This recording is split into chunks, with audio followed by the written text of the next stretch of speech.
Papa promised he'd come back. 17 days later, a Hell's Angel discovered the truth that changed her life. The old gas station had not sold a single gallon of fuel in over 3 years. Its windows were dark. Its paint was peeling in long, curling strips like sunburned skin. The 2 old pumps out front stood crooked and rusted, pointing at the sky like they were asking a question nobody could answer. A handwritten sign that once said, "Closed," had faded to almost nothing. The weeds along the cracked concrete had grown tall and wild, pushing up through every gap they could find. But every evening, just as the sun dipped low and painted the sky orange and pink, a small figure appeared beside those old pumps. Lily Carter. She was 10 years old, small for her age, with dark brown hair that fell in messy waves past her shoulders. Her jeans had a grass stain on the left knee. Her sneakers had once been white. She wore a faded yellow jacket that was just a little too big, the sleeves sliding down past her wrists when she let her arms hang. And every single evening, she sat down on the same concrete curb, placed her backpack carefully in her lap, and stared down the long, empty road. Before you continue listening, please let me know where in the world are you watching from today. Now, back to the story. She had been doing this for 17 days. The backpack was small and blue, decorated with a pattern of tiny white stars. The zipper pull was a little silver heart that Lily touched every time she opened it, like a habit she did not even notice anymore. Inside were 3 things she guarded more carefully than anything else in the world. The first was a photograph. It showed her father, Daniel Carter, laughing at something off camera. He was a tall man with kind eyes and an easy smile. His arm was around Lily's shoulders, and she was grinning up at him with her 2 front teeth slightly crooked. The edges of the photo were soft from handling. She had looked at it so many times. The second was his flannel shirt, dark red and soft, folded into a careful square. It still smelled like him, like pine and motor oil, and something warm she could not name but always recognized. On nights when the air got cold, she pressed it against her face and breathed in slowly. The third was a motorcycle key. It was heavier than it looked, with a worn leather tag attached. Her father had pressed it into her palm the morning he left and closed her fingers around it. "This is the most important key in the world," he had told her, his voice serious and his eyes steady on hers. "You keep it safe for me." "Why, Papa?" He had smiled, but something behind his eyes looked tired. "Because I said so, and because I'm coming back for it." He had pulled her into a hug so tight she could feel his heartbeat. "No matter what, Lily, I'll come back. That's a promise." She believed him completely. She still did. The people in town had stopped believing for her. She knew that. She had heard the way they talked, their voices going low and careful, like she was something that might break. 17 days is a long time, sweetheart. Sometimes people leave and they don't come back. It's not your fault, honey. She did not argue with them. She just shook her head slowly and held her backpack a little tighter. Her papa kept his promises. Always. She had never once known him to break a single one. So she waited. The sky above the gas station turned deep purple as evening settled in. The wind picked up, pushing dead leaves across the cracked concrete in small, spinning circles. Somewhere far off, thunder rolled low and long, like something waking up. Lily looked up at the clouds. They were dark and moving fast, piling on top of each other like they were in a hurry. She pulled her yellow jacket tighter and stayed where she was. The rain started slowly at first, just a few drops tapping against her backpack, against the concrete, against the rusted old pump beside her. Then it came harder. The wind pushed the rain sideways, cold and sharp against her face. Lightning split the sky far down the road, bright white and sudden. The thunder that followed it shook the ground under her feet. Still, Lily did not move. She tucked the backpack under her jacket the best she could, pressing it against her chest, protecting the photograph and the flannel shirt, and the key from the wet. Her hair flattened against her face, her sneakers soaked through in minutes. The road stayed empty. She watched it anyway. She watched until her eyes grew heavy, and the rain became a kind of rhythm, drumming steadily on the concrete and the weeds and the old broken sign above her. She watched until the lightning became something far away and soft, more like a heartbeat than a warning. Her chin dropped toward her chest. She jerked it back up. She squinted down the road one more time, searching the dark for headlights, for the sound of an engine, for anything. Nothing. Her eyes closed again. This time, they did not open. She slid slowly sideways against the base of the old pump, her arms wrapped around her backpack, her knees pulled close. The rain fell around her in silver curtains. The wind moved her hair gently across her face. And in the space between sleeping and waking, her lips moved. "Papa always keeps his promises," she whispered. Then she was still. The highway was empty in both directions. That was the way Jack Lawson liked it. He leaned into the curve of the road, his big motorcycle steady beneath him, the engine growling low and even like something alive. Rain hit his leather jacket in a constant roar. His headlight cut through the dark ahead, a single beam pushing against all that black and wet and nothing. Jack was 45 years old. He had the kind of face that made strangers step aside. A strong jaw covered in gray stubble, eyes the color of storm clouds, steady and unreadable. His leather vest was worn soft from years of road and weather, the patches on it telling a story to anyone who knew how to read them. His forearms were covered in tattoos that disappeared under his sleeves. His hands on the handlebars were large and scarred and completely steady. He looked like trouble. Most people decided that about him before he ever said a word. He had stopped trying to convince them otherwise a long time ago. The rain was getting worse. He could feel it sheeting down the back of his neck where his collar did not quite reach. The road ahead shimmered and blurred. Smart writing said, "Pull over. Find an overpass, a gas station, anywhere with a roof." Jack kept riding. Not because he was reckless. He had made it 45 years on these roads, and that did not happen by being reckless. He kept riding because stopping meant sitting still, and sitting still gave his mind too much room to move around in. He had learned a long time ago that a moving motorcycle was one of the only things that quieted the kind of quiet that lived inside him. Not peace, exactly. More like the absence of noise. The absence of the memories that crept in when everything else stopped. He had lost people. That was the simple version of it. The longer version was the kind of thing he did not say out loud. So he rode, through rain and dark and empty highways, through small towns and long stretches of nothing. Always moving, never quite arriving anywhere that felt like a destination. He was not unhappy. He would have told you that straight. He had his bike, his road, his brothers in the club when he wanted company. He had a life that worked. He just rode through it mostly alone.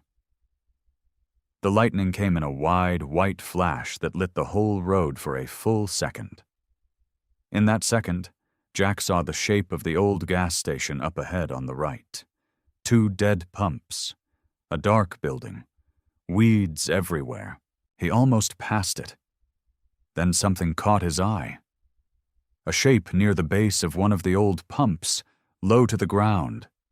Small. He let off the throttle and slowed down, squinting through the rain.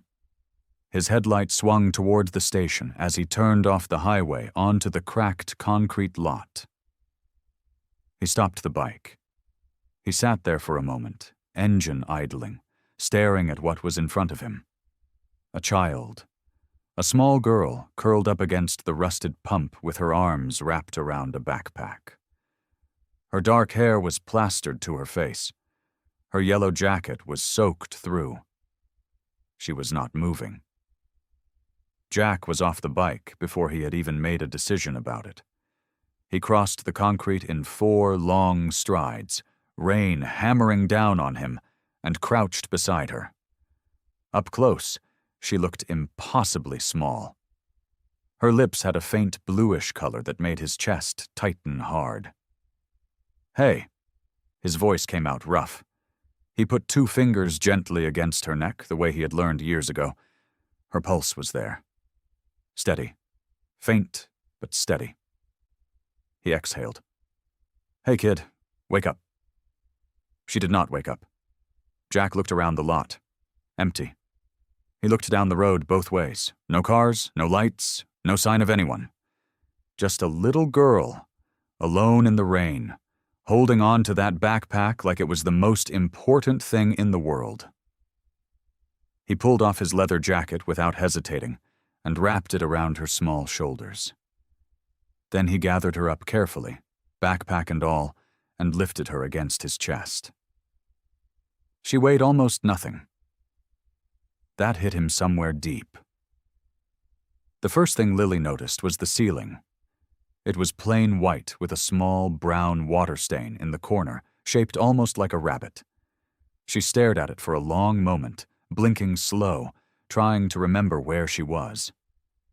Then it all came back. The rain. The cold concrete.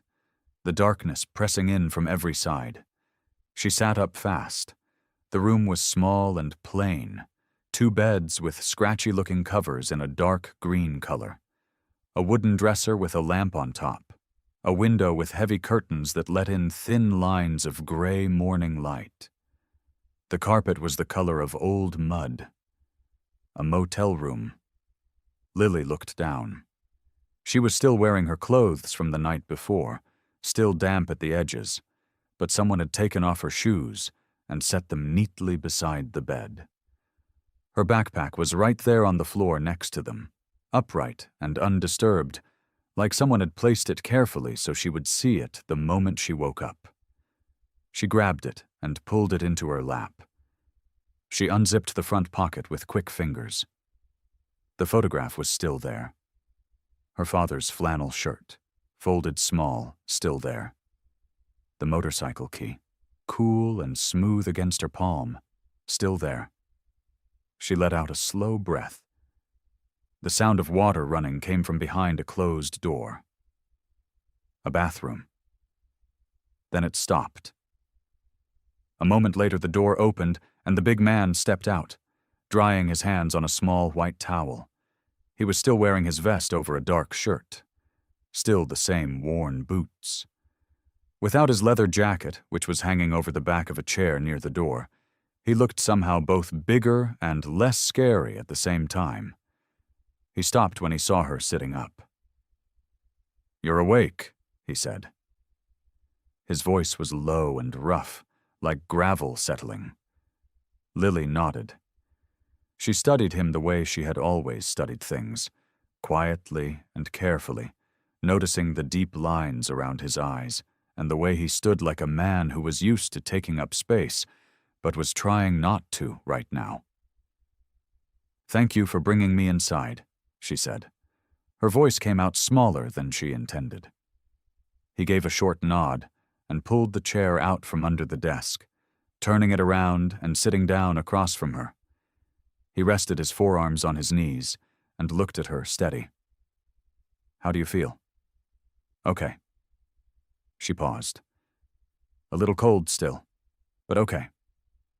He reached over to the dresser and held out a paper bag. "There's a vending machine down by the office. Crackers and a juice box. It's not much." Lily took the bag. Her stomach growled loud enough that they both heard it, and she felt her face go warm. She pulled out the crackers and opened them without saying anything else. He watched her eat for a moment. Then he said, "I need to ask you some questions." "I know," she said. "What's your name?" "Lily. Lily Carter." "How old are you, Lily?" 10. "Where are your parents?" She chewed. She swallowed. She looked him straight in the eye. "My papa's coming back for me. I need to go wait for him. He knows where I am. He'll look for me at the station." Something moved across the man's face. Not pity. She hated when adults looked at her with pity. It was more like he was taking her seriously, turning her words over carefully before responding. "My name is Jack," he said. "Jack Lawson." She nodded once. "Are you going to make me leave? Go somewhere with strangers?" "I'm going to make sure you're safe," he said. That was not the same thing as an answer, and they both knew it. Lily pulled her backpack tighter to her chest. "My papa keeps his promises," she said. Her voice was steady. She needed it to be steady. "He told me he'd come back. So he will." Jack looked at her for a long moment. The room was very quiet. "Will you help me find him?" she asked. Jack was still for a breath. Then he leaned forward. "Yeah," he said quietly. "I'll look for answers, I promise you that." The police station smelled like burnt coffee and old paper. Lily sat in a plastic chair against the wall, her backpack on her lap, her eyes moving slowly around the room. Fluorescent lights buzzed overhead. A bulletin board near the front desk was covered in papers and notices, curling at the edges.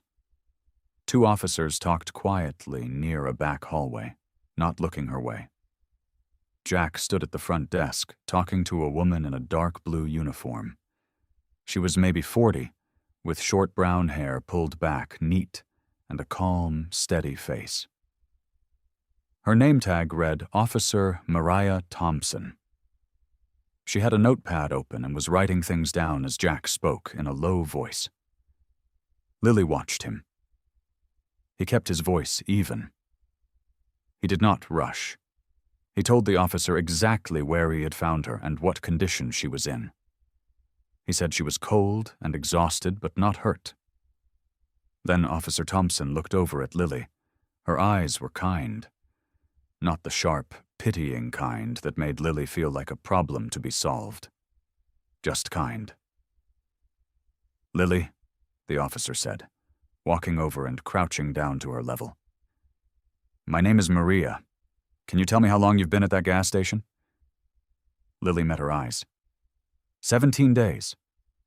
Maria blinked, just once, but Lily caught it. 17 days, Maria repeated slowly. She kept her voice calm. "And were you alone that whole time?" "Yes." "Did anyone know you were there?" "Some people stopped, asked questions. I told them my papa was coming back." Lily pressed her hands flat against her backpack. Most of them drove away. Maria wrote something down. She looked up again. "And where is your mama, sweetheart?" "She passed away," Lily said. 2 years ago. It's just me and Papa." The room felt quieter after that. Even the 2 officers down the hall had stopped talking.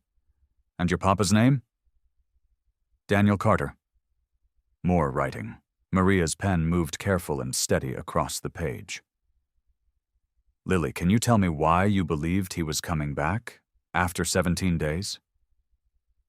Lily did not hesitate. "Because he promised me," she said. "Papa doesn't break promises, not ever, not once in my whole life." She paused. "He told me he'd come back no matter what. So I waited." Maria looked at her for a long moment. Then she nodded, once, slowly, like she was deciding something. "Okay," she said softly. "We're going to look for him." Lily exhaled. Jack had not sat down the entire time they were inside the station. He stood near the desk with his arms crossed and his boots planted wide, watching everything. When Maria told him they would send someone out to the gas station area to look around, he asked if he could come. Maria studied him. "You got any reason to be out there besides finding the girl?" "She asked me to help find her father," Jack said. "I said I would." Maria looked at him a moment longer. Then she closed her notepad. "Let's go," she said. The abandoned gas station looked different in the gray morning light. Without the rain and the dark pressing down, it just looked tired. The old pumps stood rusted and still. Weeds pushed up through cracks in the concrete. The overhang over the pumps sagged in the middle like a long sigh. One of Maria's officers found the truck within 10 minutes.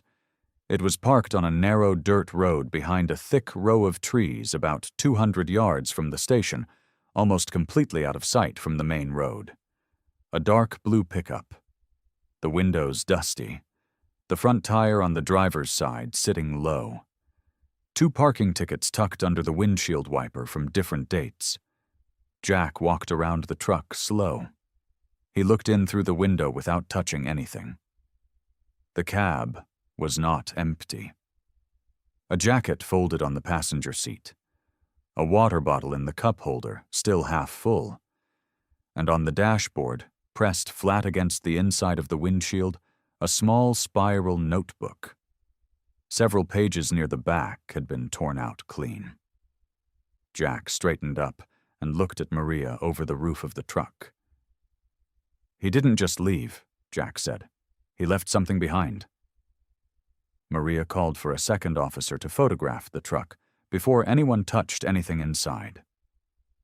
Lily stood near the tree line with her backpack on. She had not moved much since they arrived. She watched the truck with steady eyes, her arms wrapped around herself against the morning chill. Jack glanced at her twice. She was doing that thing again, that quiet, patient waiting, like she had learned how to hold herself completely still when everything around her felt uncertain. He understood that more than he wanted to admit. Once the officer finished taking photographs, Maria pulled on a pair of thin gloves and opened the passenger door. She lifted the jacket first, checked the pockets, found nothing, set it aside carefully. Then she handed Jack a pair of gloves. He raised an eyebrow. "You found her," Maria said simply. "You might recognize something I won't." Jack pulled the gloves on and reached through the driver's side door. He picked up the spiral notebook from the dashboard.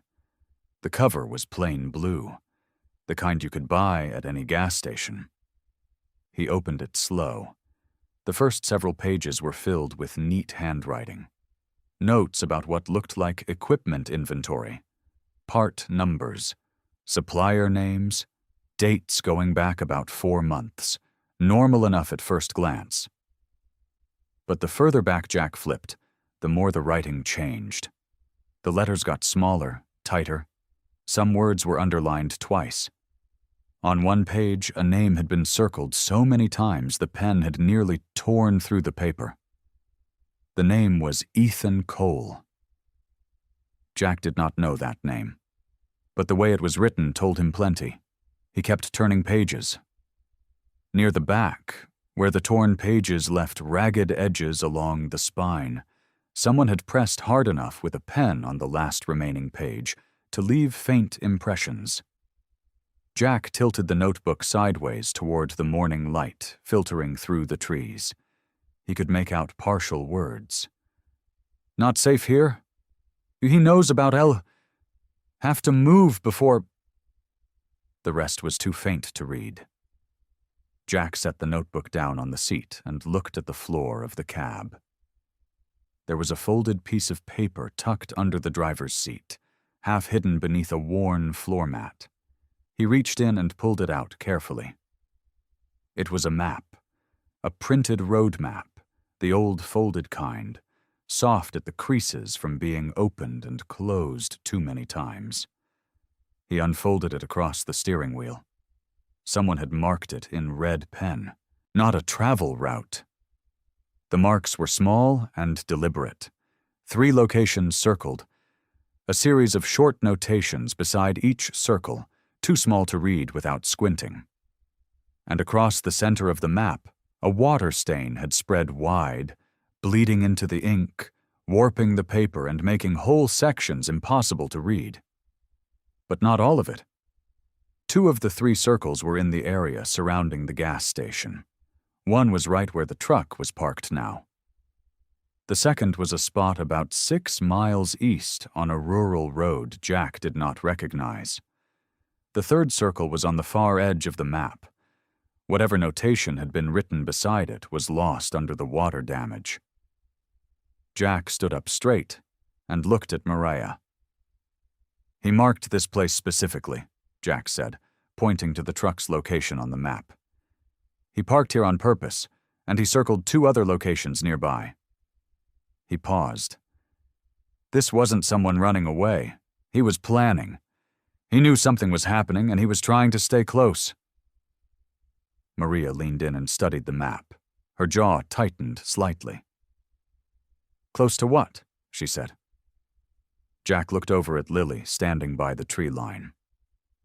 "Close to her," he said. Maria was quiet for a moment. Then she pulled out her notepad again. "The name in that notebook," Jack said. "Ethan Cole. You know it?" Maria's pen stopped moving. She looked up at him slowly. "Yeah," she said. "I know it." Jack folded the map carefully and handed it back to Maria. Then he walked over to Lily. She had not moved from the tree line. She was still watching the truck, still holding herself with both arms wrapped tight. The morning light was soft and pale through the branches above her. It caught the tiredness around her eyes. The kind of tired that did not come from one bad night, but from 17 of them. Jack crouched down in front of her, so they were eye level. "Hey," he said. She looked at him. "I need to tell you something," he said, "and I need you to really listen." Lily gave a small nod. Jack took a slow breath. He was not good at this. He knew that about himself. Words like these did not come easy to a man who had spent most of his life saying as little as possible. But she deserved to hear it. And she deserved to hear it plain. "Your dad parked that truck right here," Jack said. "Not by accident. He picked this spot. He marked it on a map along with 2 other places close by." He paused. "All of them are close to where you were waiting." Lily went very still. "What does that mean?" she asked quietly. "It means he was staying near you," Jack said. "It means he did not go far. It means whatever made him disappear, it was not because he stopped caring about you. Somebody made it dangerous for him to come back right away." Lily's eyes dropped to the ground for a moment. "That man in the notebook," she said. "Ethan Cole." Jack looked at her. "You heard that?" "I have good ears," she said simply. Jack almost smiled. He did not, but it was close. "Yeah," he said. "We think that name matters. We think your dad found out about something he was not supposed to know. And instead of putting you in the middle of it, he made himself disappear so whoever was threatening him would follow him and not you."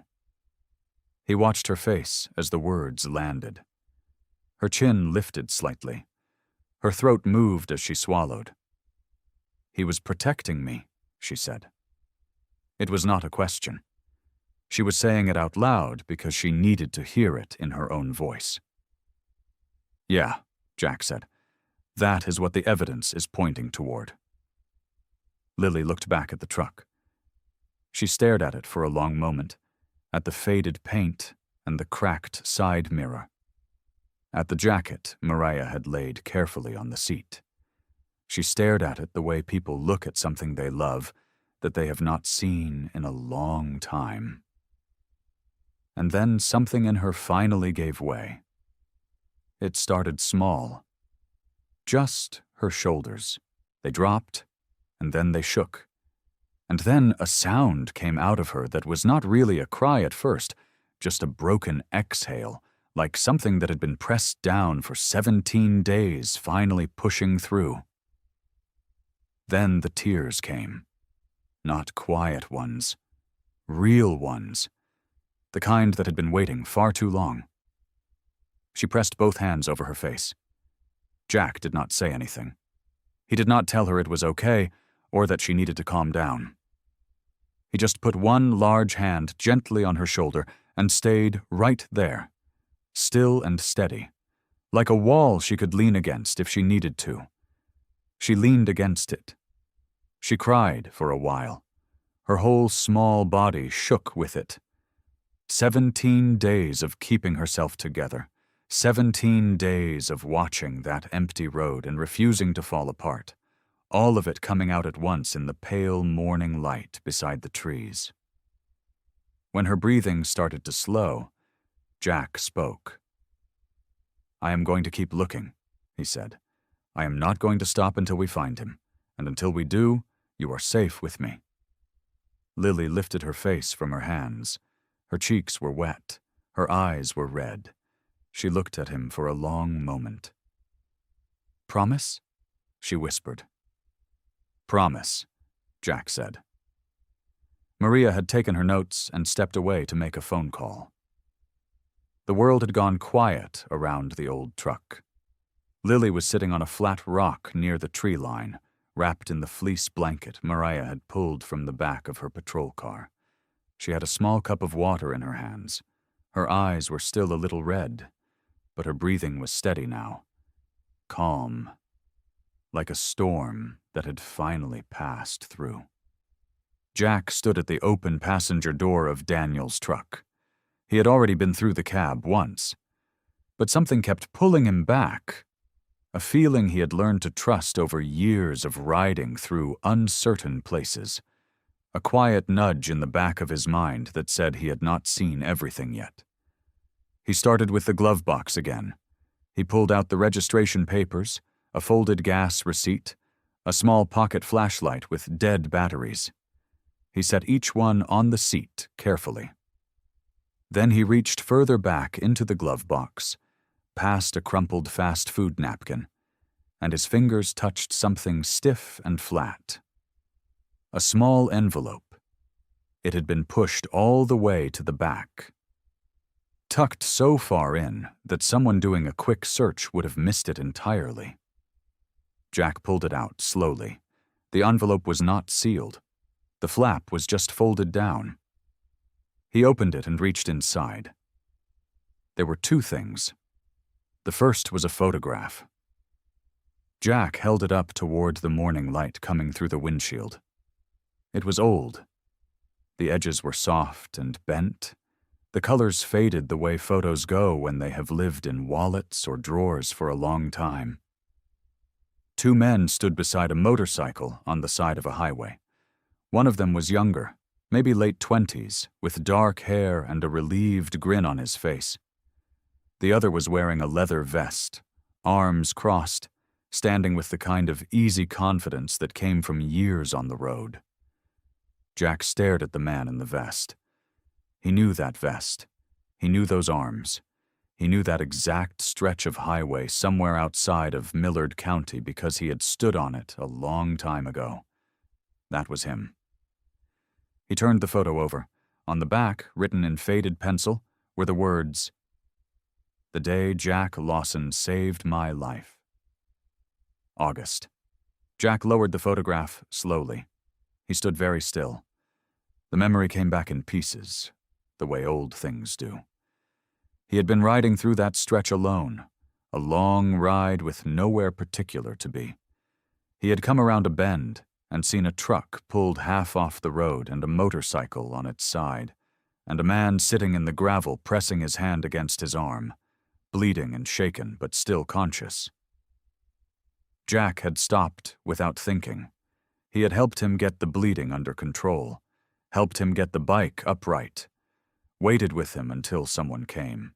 They had talked a little, the way strangers do when something shakes them into honesty. Then Jack had ridden on. He had not thought much about it after that. He had not known the man's name. He had not asked. That was the way things were sometimes on the road. You helped somebody, and you kept going. He turned the photo back over, and looked at the younger version of Daniel Carter's face. That wide, grateful grin. Jack let out a slow breath.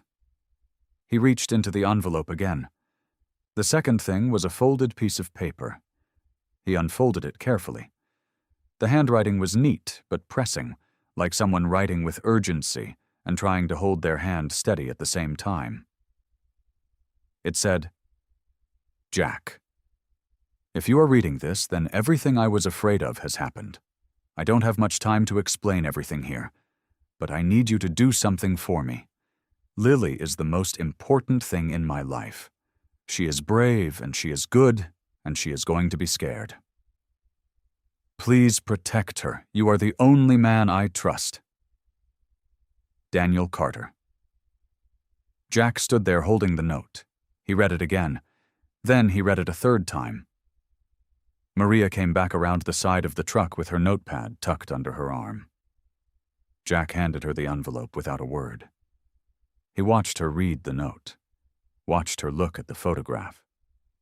She was quiet for a moment, pressing her lips together the way people do when something surprises them, but they are trying to stay professional about it. "You really knew him," she said. "I didn't know him," Jack said. "I stopped once. That was it."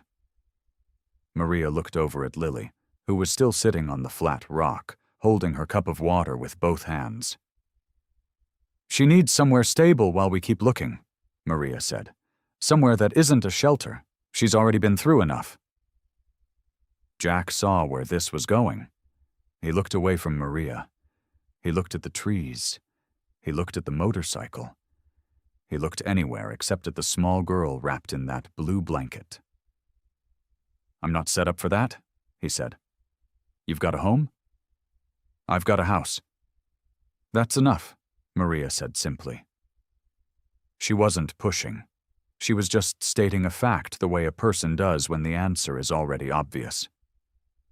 "I'll check in every day. You'll have my number. The moment we find Daniel or any solid lead, we'll talk next steps." Jack looked down at Daniel's note, still in her hand. "You are the only man I trust." He rubbed the back of his neck. He exhaled through his nose. "Fine," he said. "But just until you find her father." Maria nodded. "I'll explain it to her." "No," Jack said, already walking toward the rock. "I'll do it." Lily looked up when she heard his boots in the gravel.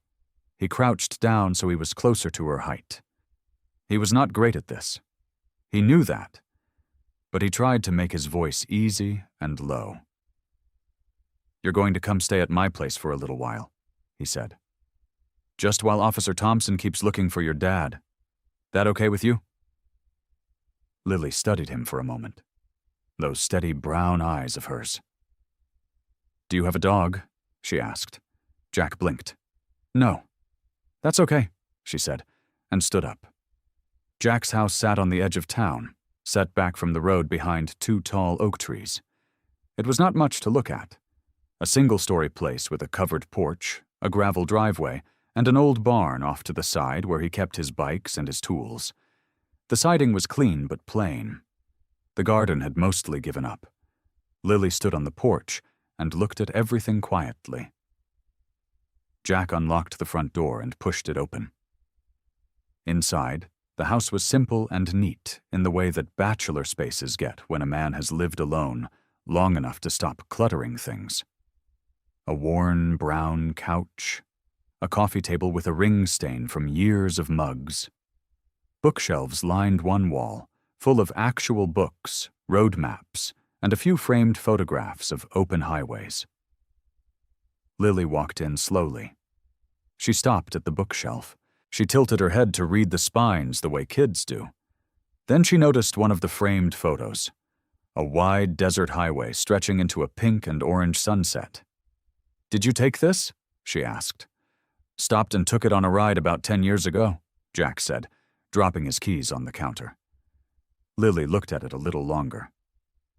"It's pretty." Jack opened the door to the spare room. It was bare but clean. A bed with a gray blanket. A lamp on a small table. "It's not much," he said. Lily stepped in and looked around. Then she set her backpack down gently against the wall, like she was setting down something fragile. She sat on the edge of the bed and bounced once. "It's good," she said. Jack stood in the doorway. He nodded once. "I'll find something for dinner," he said, and walked back to the kitchen before she could see the look on his face. He made grilled cheese because it was what he had. He set the plate in front of her at the small kitchen table. She ate the whole thing without being asked twice and drank a full glass of milk. Jack sat across from her with a cup of coffee and watched her without trying to look like he was watching her. She had her father's flannel shirt out of her backpack and folded on the chair next to her, like a guest she was saving a seat for. Jack looked at that shirt and felt something press quietly against the inside of his chest. He didn't say anything about it. After dinner, Lily helped carry her plate to the sink without being asked. Jack raised an eyebrow. She noticed and shrugged one shoulder. "Pop always says you clean up what you make messy," she said. "Smart man," Jack said. She smiled at that. Just a small one, but real. The nightmare came a few hours after midnight. Jack was still awake, sitting on the couch in the dark with the television off, too restless to sleep. He heard it through the thin wall. Not screaming. Just a small, broken sound, like a child trying to hold something in but not quite managing it. He was in the hallway before he even decided to move. He stood outside her door and listened. He heard her breathing go ragged, heard her whisper something he couldn't make out. His hand went to the door handle and stopped there. He did not want to scare her. He did not know what she needed. He was not her father. He was not anyone's father. But he didn't walk away either. He lowered himself to the floor outside her door, his back against the wall, one knee up. He sat there in the dark hallway and just stayed. After a few minutes, the sounds from inside the room went quiet. The breathing on the other side of the door smoothed out. Slow. Steady. She had settled back into sleep. Jack stayed where he was anyway. He leaned his head back against the wall and stared up at the dark ceiling. He told himself he was just making sure she didn't wake up again. But somewhere in the back of his mind, in that honest place a man can only reach when it is very late and very quiet, he knew the truth. He was already attached, and that scared him more than anything he had ever faced on the road. The first morning, Lily woke up before Jack did. He found her sitting at the kitchen table with her backpack open, sorting through its contents the way a person does when they are trying to feel organized. The photograph of her father, the flannel shirt, the motorcycle key. She had laid them out in a careful line in front of her, like they were important things that deserved space. Jack put the coffee on without saying anything. She looked up at him.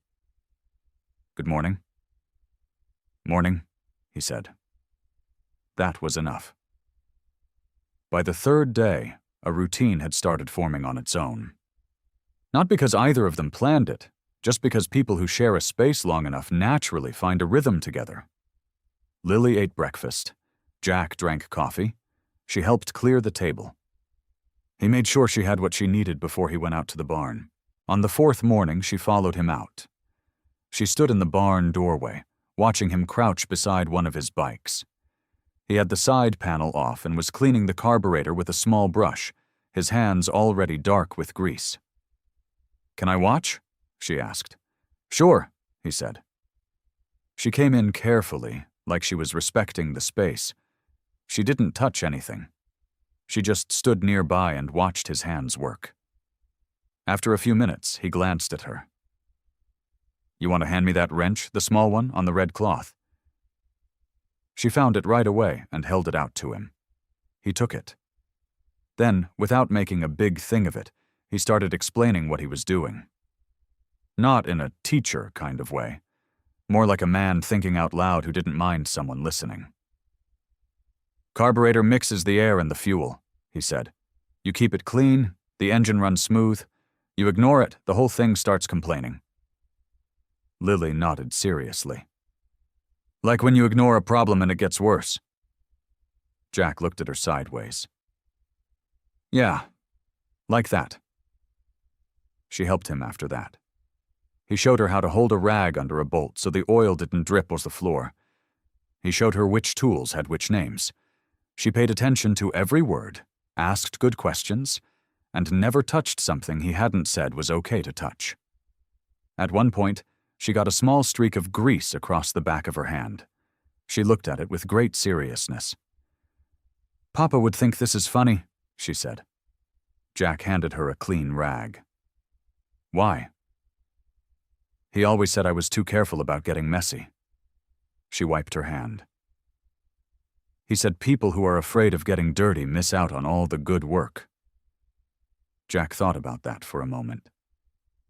He's right, Jack said quietly. Lily smiled at her hand. Then she got back to work. The days that followed were small and steady. Lily brought things into the house without meaning to. A drawing she made and left on the counter. A flower she picked from the edge of the yard and put in a glass of water. The sound of her humming something quiet to herself when she thought no one was listening. Jack noticed all of it. He didn't say so, but he noticed. On the 6th day, Jack walked Lily to the edge of town so she could get some fresh air. They stopped at the small corner store to pick up a few things.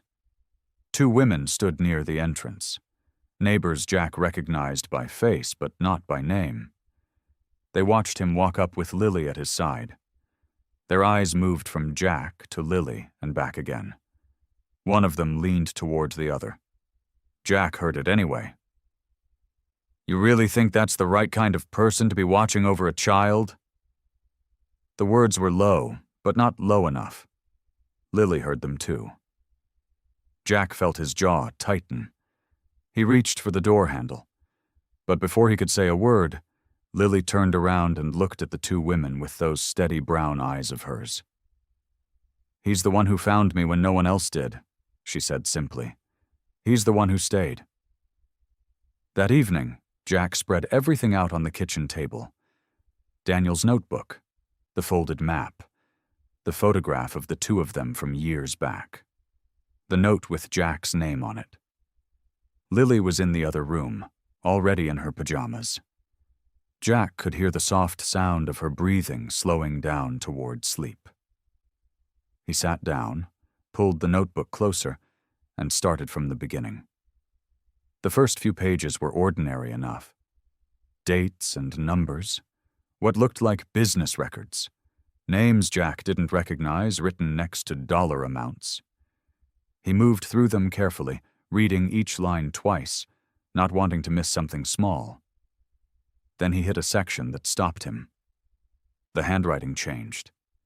It was still Daniel's, but looser, like a man writing in a hurry or writing from memory instead of from notes. The lines weren't straight anymore. Some words were bigger than others.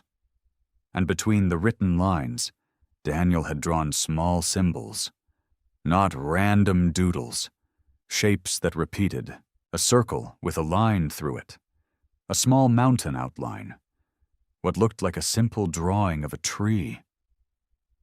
Jack stared at them for a long time. They didn't match anything in the business records. They weren't road markers or map coordinates. They felt personal, like a private language. He flipped to the back pages, more symbols, and next to one of them, a single word written very small. Remember. Jack leaned back in his chair and rubbed his face with both hands. He was not a detective. He was not trained for this kind of thing. He was a man who knew engines and roads and how to read weather by the color of the sky. But this was different. This was something only one person at that table would be able to read. He got up quietly and walked to the doorway of the small room where Lily was staying. She wasn't asleep yet. She was lying on her side, looking at the ceiling, with her backpack on the floor beside the bed like always. "Hey," Jack said softly from the doorway. She turned her head toward him. "I need your help with something," he said, "but only if you're up for it. It can wait until tomorrow." She sat up right away. "What is it?" Jack brought the notebook to her. He sat on the edge of the room's small wooden chair and held it open to the page with the symbols. He pointed to them one at a time. "Your dad drew these. Do they mean anything to you?" Lily leaned forward and looked at them carefully. She was quiet for a moment. Her finger hovered over the mountain outline without quite touching it. "That's Marker Hill," she said. "That's what we called this big rock near the old creek where we used to fish. Papa always said it looked like a little mountain if you squinted." Jack nodded slowly. "What about this one?" He pointed to the small tree. Lily's face softened. "That's the oak tree behind Grandma's old house. Papa carved our initials in it when I was little. He showed me every time we visited." Jack looked at the symbols again with new eyes. They weren't code. They were memories. Places that existed only between a father and his daughter. Spots no stranger would ever find on a map. He turned to the last symbol, the circle with the line through it. Lily looked at it for a long time. Then something shifted in her expression. She reached down to the floor and unzipped her backpack. She pulled out the motorcycle key and held it up in the low light. On the key's worn metal surface, engraved so small it was easy to miss, was the exact same symbol. Her voice came out quiet. "Papa gave me this before he left." She turned the key over slowly in her fingers. "He told me if anything ever happened, and he couldn't come back right away, this key would help someone find what he left behind." She looked up at Jack. "I think he left it for you." Jack held out his hand. Lily placed the key in his palm without hesitation. It was small, worn down from years of handling. The metal had gone dull in most places, but the engraved symbol was still sharp. Whoever had made it had pressed it deep, like they wanted it to last. Jack carried the key to the kitchen table. He set it down next to Daniel's notebook and pulled the lamp closer until the yellow light fell directly over both of them. He looked at the symbol on the key. Then he looked at the same symbol in the notebook. They matched perfectly. Same shape. Same proportions. A circle with a single straight line cutting through the middle, running from top to bottom. Clean and deliberate. Not something a man scratches out by accident. Jack pulled the folded map closer next. He had gone over it twice already that evening, but he had been looking at the roads, the landmarks, the marked locations near town. He had not been thinking about symbols. He spread the map flat on the table and moved the lamp even closer. His eyes traveled slowly across the paper. There, in the far lower corner of the map, so small it nearly disappeared into the fold line, was the same circle, the same line through the center. Next to it, written in Daniel's tight handwriting, were 4 words. "Where the old work lives." Jack stared at those words. He straightened up and thought about it. Old work. A garage, maybe. A shop. Somewhere a man went to do something with his hands. Daniel's notebook was full of business records, which meant he was a man who kept track of things, kept organized. A man like that would have a place. A specific place where he kept what mattered most. Lily had followed him quietly to the table. She was standing beside him in her pajamas, looking at the map. "Do you see it?" Jack asked. "Yes," she said. She pointed to the symbol without touching the paper. "It's the same one." Jack nodded. He tapped the 4 words gently. "Does this mean anything to you? Where the old work lives?" Lily read the words slowly. Her lips moved slightly as she did. Then she looked up. "There's an old garage," she said. "Papa used to talk about it sometimes. He said it was where he learned how to fix engines when he was young, Before I was born." She paused. He called it the old place. He said it had been closed for a long time, but that it still had good bones. Jack folded the map back carefully along its original creases and set it down. "Do you know where it is?" Lily shook her head. "Not exactly, but I remember he said it was outside town, past the water tower. He said you had to know to look for it, or you'd drive right past." Jack was quiet for a moment. Outside town, past the water tower. A garage that had been closed long enough that most people had stopped noticing it. A perfect place to hide something. A perfect place to leave something behind for someone who knew where to look. And Daniel had known Jack would come. The note had said so plainly. Jack straightened up and looked at Lily. She was tired. He could see it in the way she was leaning slightly against the table edge. But her eyes were bright and steady. "Okay," he said. "Here's what we're going to do. Tonight, you sleep. Actually sleep this time." He gave her a look that was firm but kind. "Tomorrow morning we eat breakfast first. Then we go find that garage." Lily looked at the key still sitting on the table. She reached out and picked it up carefully. She held it for a moment, like she was feeling the weight of it. Then she set it back down beside the map. "He planned all of this," she said softly. "He thought of everything." Jack looked at the key, at the symbol, at the 4 small words on the map. "Yeah," he said quietly. "He did." The water tower rose up against the pale morning sky like a rusted giant. Jack slowed the truck and looked past it, scanning the tree line on the left side of the road. The trees were thick here. Old growth, the kind that had been standing for decades, the kind that swallowed up buildings if nobody pushed back. "He said past the water tower," Lily said from the passenger seat. "I know." Jack kept his eyes on the road shoulder. "Keep watching your side." Lily pressed close to the window. Her breath fogged the glass slightly. She wiped it away with her sleeve. They drove another 1/4 mile. Then Lily pointed. "There." Jack looked. Through a gap in the tree line, barely wide enough to call a driveway, he could see gravel. Old gravel, the kind that had been there so long it had sunken halfway into the earth and grown moss along the edges. And beyond it, half hidden behind a wall of overgrown brush, was a building. A garage. The kind built a long time ago when things were made to last. Low and wide, with a tin roof that had gone brown with rust.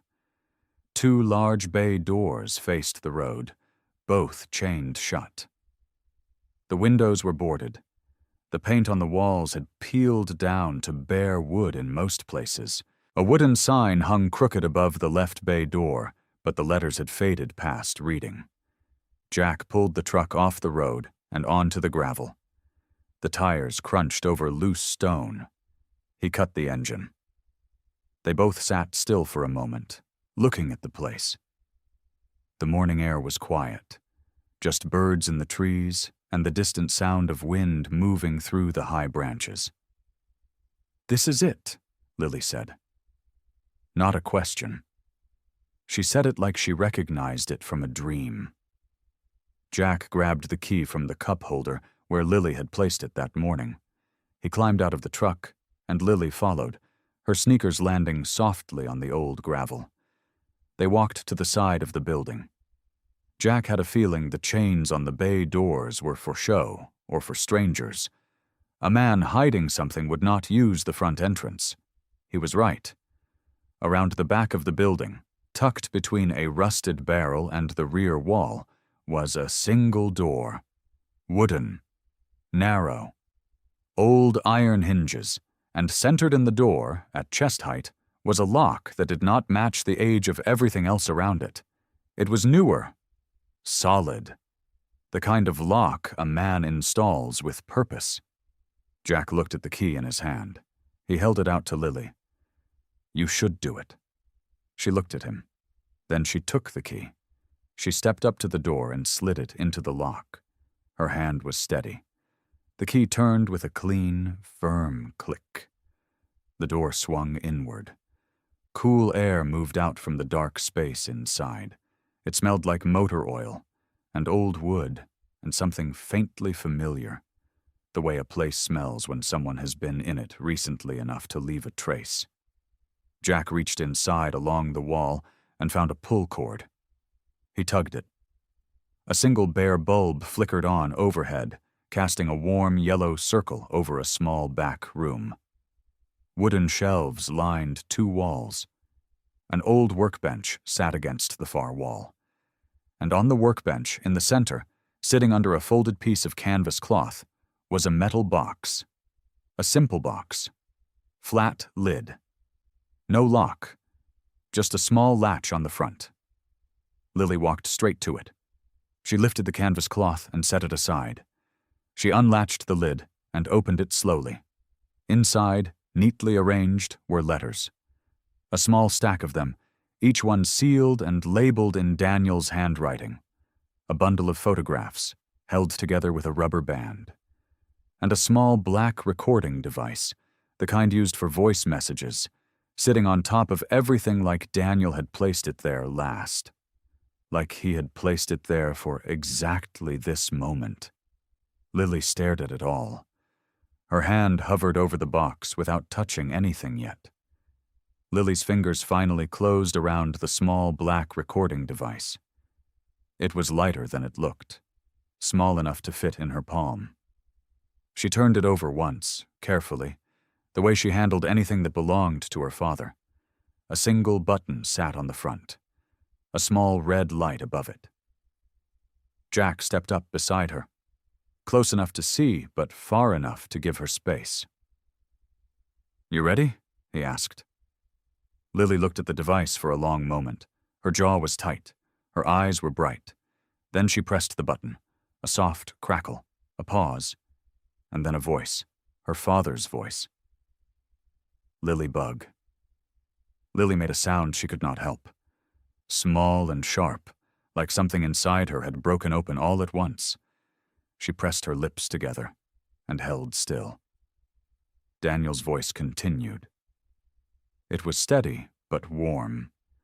The voice of a man who had practiced what he wanted to say, and still meant every single word. "If you found this, then the key worked. That means you were brave enough to use it. That means you did not give up." A short pause.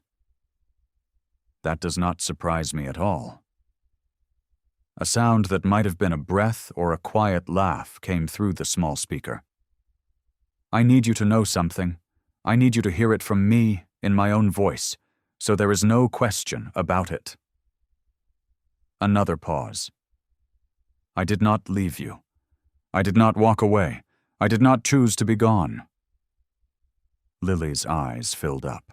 She did not blink. "There was a man, someone connected to my work. He found out I had discovered something he did not want discovered. And when I understood what that meant, I understood something else too. He would not come after me if he thought I was already running. But he might go after the people I loved most."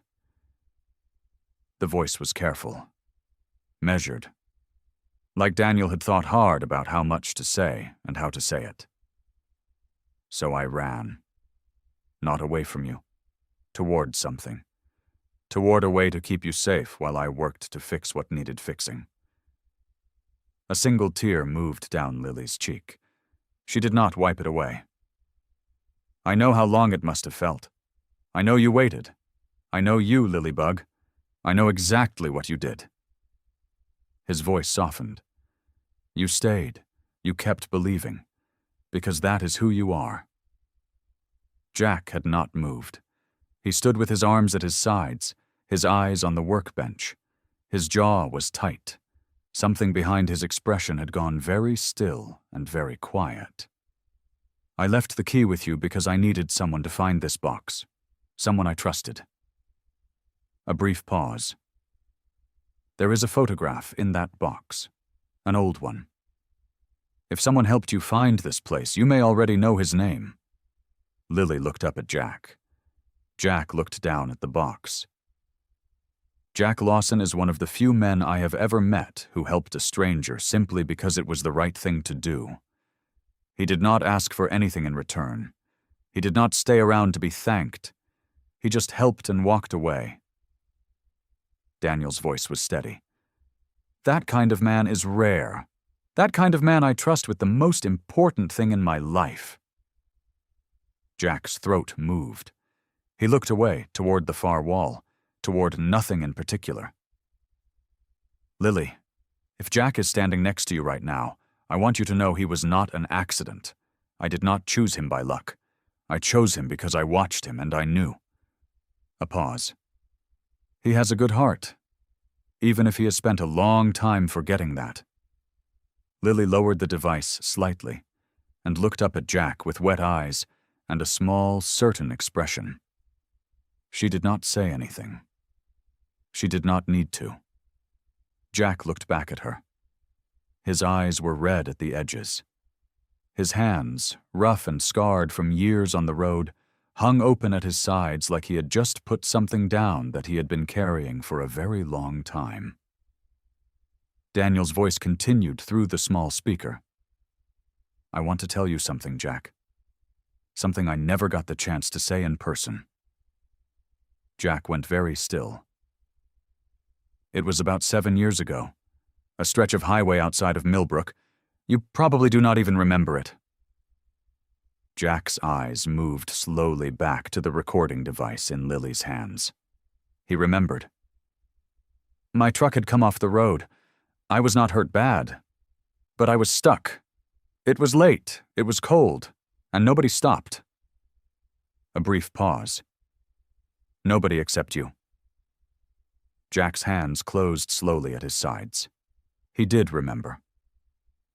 A beat-up truck with a cracked front end angled into a ditch. A man in his 30s sitting on the running board with his head down. Jack had been riding back from a long stretch of nowhere. He had not planned to stop. He just did. "You did not ask if I was okay. You just pulled over, got off your bike, and started looking at the truck, like it was the most natural thing in the world." Daniel's voice was warm, with something that sounded close to a smile.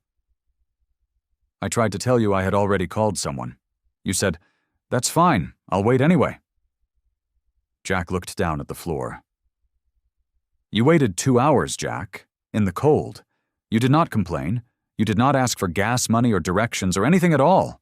When the tow truck finally came, I turned around to thank you." A small pause. "And you were already gone." Lily was watching Jack. She had stopped crying, but her eyes were still wet and soft. "I never forgot that. A man like that does not show up by accident. A man like that has something in him that most people spend their whole lives looking for." Daniel's voice dropped a little lower. "I tracked you down after that because I wanted to say thank you properly. I never got close enough to do it, but I kept track of you. And the more I watched, the more I knew." Jack pressed the back of his hand against his mouth for just a moment. Then he lowered it. "You are the kind of man who shows up, Jack. Even when you do not have to. Even when it costs you something. Even when nobody will ever know." Another pause. "That is why I trust you with Lily. Not because you are tough. Not because you know how to handle yourself on the road. Because you stayed when you did not have to. And I believe, with everything I have, that you will stay again." The small red light blinked once. The recording went quiet. Lily lowered the device carefully and set it back inside the box. She handled it the way she had handled the photograph and the key, like it was something worth protecting. For a moment, neither of them said anything. The old garage was quiet around them. The smell of motor oil and dust settled in the air. One of the overhead lights buzzed faintly. Jack cleared his throat. He turned slightly away and pressed his thumb hard against the corner of his eye. Then he breathed out, long and slow, like he had been holding that breath for a very long time. "I don't remember his face," Jack said quietly. "From that night. I couldn't tell you what he looked like." "That's okay," Lily said. "I didn't even think about it afterward. I just figured the guy was fine and moved on." "But you stayed," Lily said. "You stayed until you knew he was okay." Jack did not answer that. Lily watched him. She could see the way his shoulders were carrying something heavy, the way his jaw tightened and released. The way he kept his eyes away from hers, like looking at her, might make it harder to hold himself together. "You're scared," she said. Not like it was a question.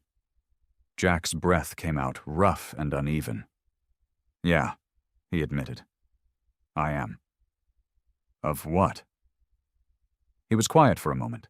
His eyes moved to the far wall and stayed there. "Of losing people again." Lily stepped a little closer.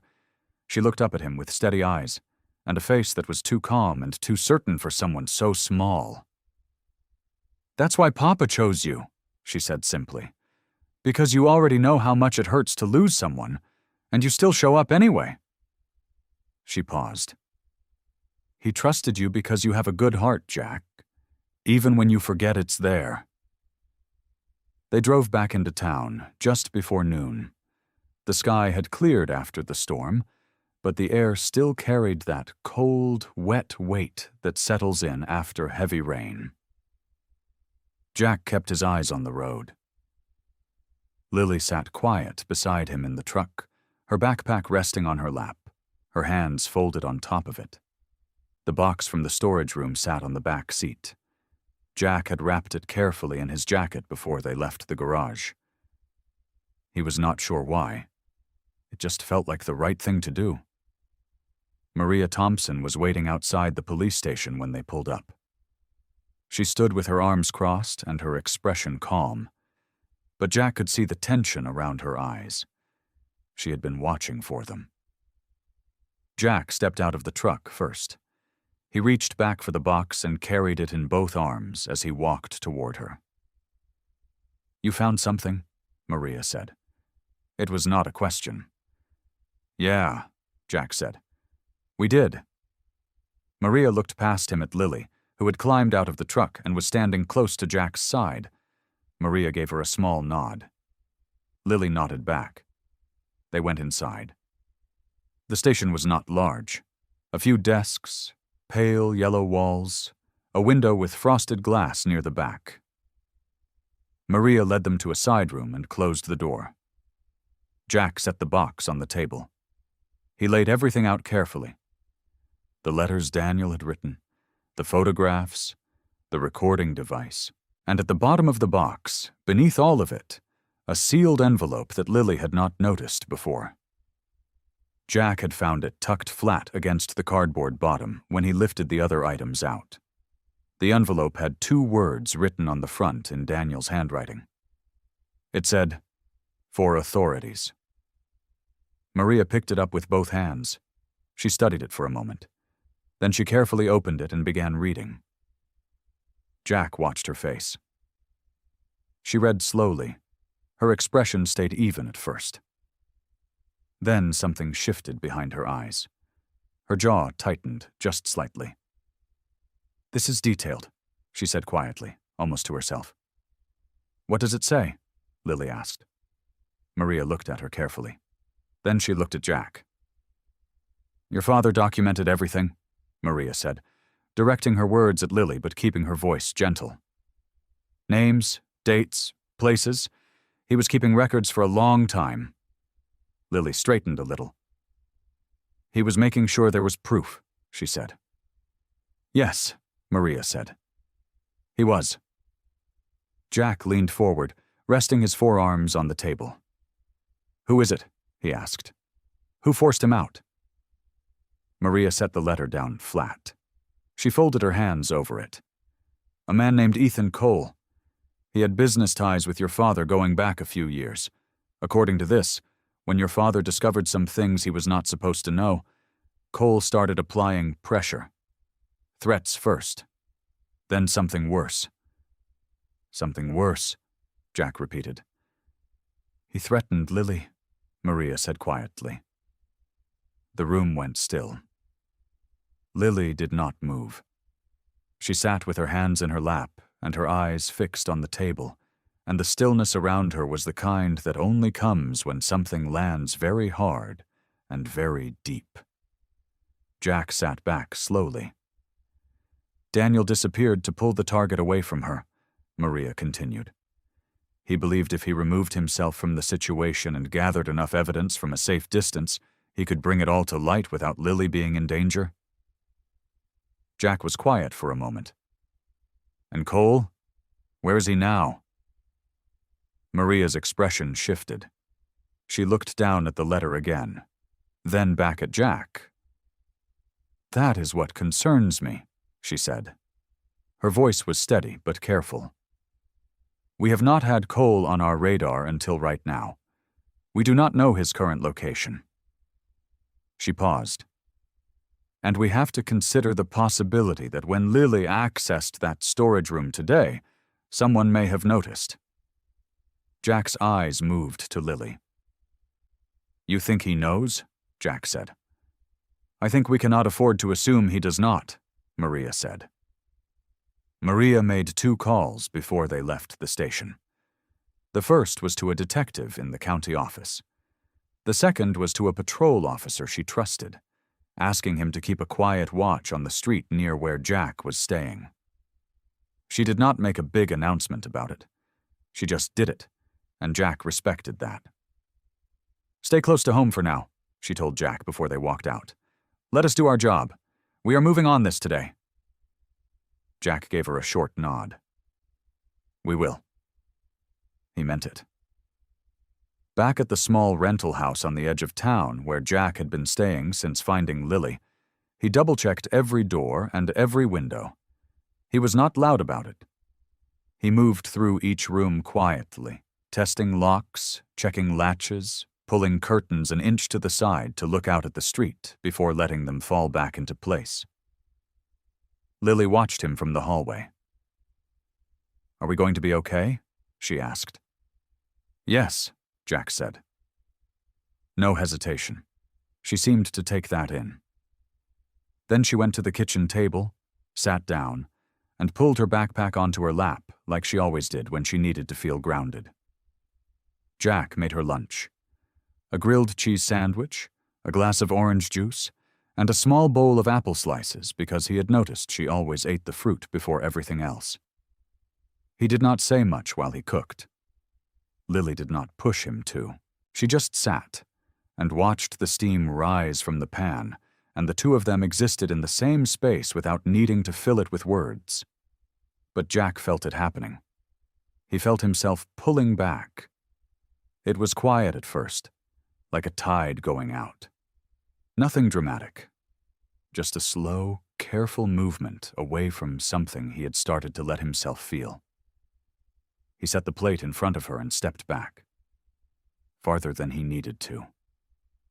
He leaned against the counter near the sink and crossed his arms and told himself it was just a habit, just his natural way of standing. But it was not. He knew what he was doing. He had done it before, after losing his brother on the road years ago, after losing the closest thing he had to a crew, one by one, through accidents and distance and the kind of slow drifting apart that feels inevitable when you spend your whole life moving. Every time, he had done the same thing. Started creating space before the loss could catch him by surprise, pulled back while there was still time. It was easier that way. Or at least, that was what he always told himself. He watched Lily take a bite of her sandwich, then immediately reach for an apple slice. Despite everything, the corner of his mouth almost moved. He stopped it. That was exactly the problem. She was starting to feel familiar, the way she always reached for fruit first. The way she tucked the backpack under her arm when she walked, like it was part of her. The way she looked at him sometimes, steady and serious, like she had already decided he was someone worth trusting, and was just waiting for him to catch up. It was too much.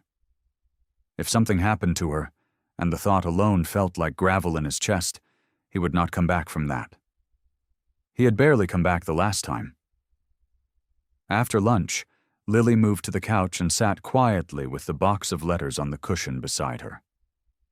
She did not open it. She just rested her hand on top of it. Jack stood near the hallway. He was already thinking about what Maria had said, about Lily being moved somewhere temporarily if the situation with Cole escalated. Maybe that was the right call. Maybe it was cleaner if he was not the one holding all of this together.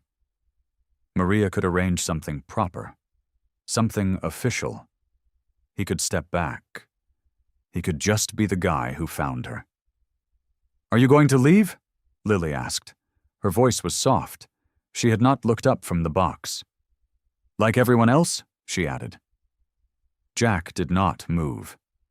Jack stood very still. The question hung in the air between them like smoke. Lily still had not looked up from the box. Her small hand rested flat on top of it, fingers spread wide, like she was trying to hold something down that might otherwise float away. He opened his mouth, closed it again. Then he said the only honest thing he could. "I don't know." Lily nodded slowly, like she had expected that answer, like she had already made her peace with it, even if it still hurt. That made it worse somehow. Jack moved to the chair across from the couch and sat down. He rested his elbows on his knees and looked at the floor. The old wood had scuff marks across it. Someone else's life, worn into the grain. "You'd be safe," he said. "Maria knows people. Good people. Somewhere proper, with rules and structure. Not some biker's rented house with a broken porch light." Lily did not say anything. "It would be better for you," he said. "More stable." The word felt wrong in his mouth, even as he said it. Stable.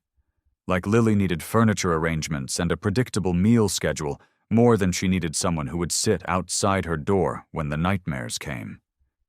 But he kept going, because if he stopped talking, he would have to start listening to the other part of himself, the part that had been getting louder all afternoon. "Maria can make the arrangements fast," he said. "Probably tonight even. Just until your dad comes home. It would not be long." Lily lifted her eyes then. She looked at him the way she sometimes did. That steady, serious look that felt older than 10 years should ever feel. "You keep saying it would be better?" she said quietly. "But you keep looking at the floor when you say it." Jack had no answer for that. He pushed himself up from the chair and walked to the window. He pulled the curtain back an inch and looked out at the street. The patrol car Maria had arranged was parked half a block down. Quiet. Doing its job. Everything was in place. Everything made sense. He let the curtain fall. Behind him, he heard Lily slip off the couch. He heard her small feet move down the hallway toward the back bedroom. He did not turn around. He just stood there with his hand still resting against the curtain and told himself this was the right call. He was not her father. He was not anyone's father. He was the guy who found her beside a gas station in a storm. He had done the right thing. He had kept her safe. He had followed every clue and called every contact and sat through every hard conversation. He had done his part. It was enough. He told himself it was enough. He stayed at the window for a long time after that. The afternoon light turned orange and soft across the rooftops outside. The street stayed quiet. The patrol car did not move. When he finally walked back through the house, the living room was empty. The box of letters was gone from the couch. Lily had taken it with her. He stopped in the hallway outside her door. Taped to the wood, just below the height of his chest, was a folded piece of paper. The edges were uneven, torn from the back of something. The tape was slightly crooked. He pulled it free. He unfolded it. The handwriting was careful and a little wobbly, the letters big and spaced apart the way kids write when they are trying hard to make something legible. Jack, thank you for staying, even when it was hard. My papa trusted you before you trusted yourself. I think that means something. I think it means you are supposed to be here. Love, Lily. Jack stood in the hallway for a long time. He read it again. Then he read it a third time. He folded it back along its crease, slowly, and held it in his hand. Jack stood in the hallway for another long minute. He read the note one more time. Then he folded it again and tucked it carefully into the front pocket of his vest, right next to where he kept his riding gloves. He knocked on her door. 2 quiet knocks. Yeah, Lily said from inside. He pushed the door open slowly. She was sitting cross-legged on the bed with the box of letters in her lap. She had not opened it. She was just holding it with both hands, the way someone holds something they are not quite ready to look at yet but do not want to put down either. Jack leaned against the doorframe. He looked at her for a moment. This small, serious girl with the worn backpack sitting beside her on the mattress, and her father's flannel shirt folded on the pillow like she had placed it there on purpose. He pulled in a slow breath. "Can I come in?" he asked. Lily nodded. He walked to the chair in the corner and sat down. It was a small chair. It creaked under him. He rested his hands on his knees and looked at the floor for a second, then made himself look up at her instead. "I owe you an honest answer," he said. "Not the one I gave you before." Lily waited. "When I said I didn't know," he said, "I was being a coward, and you deserved better than that." Lily tilted her head just slightly, still listening, still patient. Jack rubbed the back of his neck. The words felt rough coming up, like something that had been sitting at the bottom of a well for too long. "I had a family once," he said, "a long time ago, people I cared about, and I lost them, not all at once, just slowly, the way you lose things sometimes, one by one. And after a while, I decided that caring about people was just another way of setting yourself up to lose them." He stopped. The room was very quiet. "So I stayed on the road," he said. "Kept moving. Never stayed in one place long enough to let anything matter too much. That felt safer, easier, like if I didn't hold on to anything, nothing could ever be taken away." Lily's eyes were steady on his face. "Then I found you," he said. "And I told myself it was temporary, that I was just helping out, just doing the right thing." He let out a short breath. But somewhere along the way, it stopped being temporary, and that scared me. He looked down at his hands. Big hands, scarred knuckles. Not hands that looked like they were built for holding something gentle. "I was afraid," he said. "That's the truth. I was afraid because I already know what it feels like to lose people, and you were starting to matter. And I thought, if I step back now, if I let someone else take over, maybe I won't have to feel that again." He looked up. "But that wasn't fair to you," he said. "And it wasn't honest. And you've been nothing but honest with me since the night I found you." Lily set the box of letters aside on the mattress. She pulled her knees up to her chest and rested her chin on top of them, looking at him. "I don't need someone perfect," she said quietly. "I don't even need someone who isn't scared." She paused. "I just need someone who stays." The words were simple. She said them plainly, without drama, the way she said most things. But they went straight through him like a key turning in an old lock. Jack felt something loosen in his chest, something he had been holding tight for a very long time. He leaned forward in the small, creaking chair and looked her right in the eyes. "Then I'm staying," he said. "Right here, until your dad comes home." Lily held his gaze. "You promise?" she asked. "I promise," Jack said. The next morning came in cold and gray. Jack was up before sunrise. He sat at the small kitchen table with Daniel's notebook open in front of him, a cup of coffee going warm beside his elbow. He had already gone through the pages twice. Now he was going through them a third time, slower, looking at the tiny details he might have missed before. Maria Thompson arrived at 7 sharp. She knocked twice and let herself in when Jack called from the kitchen. She had a folder tucked under one arm and a look on her face that said she had not slept much either. "I ran the name," she said, pulling out the chair across from him and sitting down. She opened the folder and laid a printed sheet on the table between them. "Ethan Cole. He has kept his record clean on paper, but there are enough loose threads that something should have been pulled a long time ago." Jack studied the sheet. A photo, a business address, a list of names connected to a company Daniel had worked for. "Daniel found out what Cole was doing," Jack said. "Best we can figure," Maria said. "Cole was moving money through the business. Daniel discovered it and started keeping records.